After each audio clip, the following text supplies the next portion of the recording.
Hi అండి, నమస్తే. చామదుంపలతో ఒకసారి కర్రీ ఇలా చేసి చూడండి, చాలా బాగుంటుంది. మిక్సీ జార్లో కొద్దిగా గసాలు నానబెట్టుకున్న తర్వాత అందులో కొద్దిగా సోంపు వేసి ఒకసారి మిక్సీ పట్టి మళ్ళీ అందులో కొద్దిగా పచ్చి కొబ్బరి వేసి మెత్తగా పేస్ట్ చేసి పక్కన పెట్టుకున్నాక స్టవ్ వెలిగించుకొని బాండిల్ పెట్టి అందులో ఆయిల్ వేసి కొద్దిగా మెంతులు, కొద్దిగా జీలకర్ర, కొద్దిగా కరివేపాకు, కొద్దిగా పచ్చిమిర్చి వేసి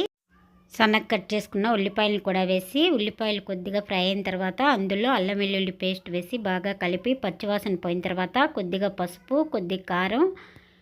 వేసి కలిపిన తర్వాత అందులో కొద్దిగా ధనియాల పొడి కూడా వేసి బాగా కలిపి ఇప్పుడు మనం పేస్ట్ చేసుకున్నాం కదా, ఆ పేస్ట్ని కూడా వేసి కొద్దిసేపు ఫ్రై అయిన తర్వాత నూనె పైకి తేలుతుంది. అప్పుడు కొద్దిగా సాల్టు, మిక్సీలో కొద్దిగా వాటర్ వేసి ఆ వాటర్ని కూడా వేసి ఒకసారి బాగా కలిపి చామదుంపలను అందులో వేసి నిమ్మకాయ సైజ్ అంత చింతపండుని నానబెట్టుకున్న రసం తీసుకున్న తర్వాత అందులో పులుసు పోసుకొని బాగా చిక్కబడిన తర్వాత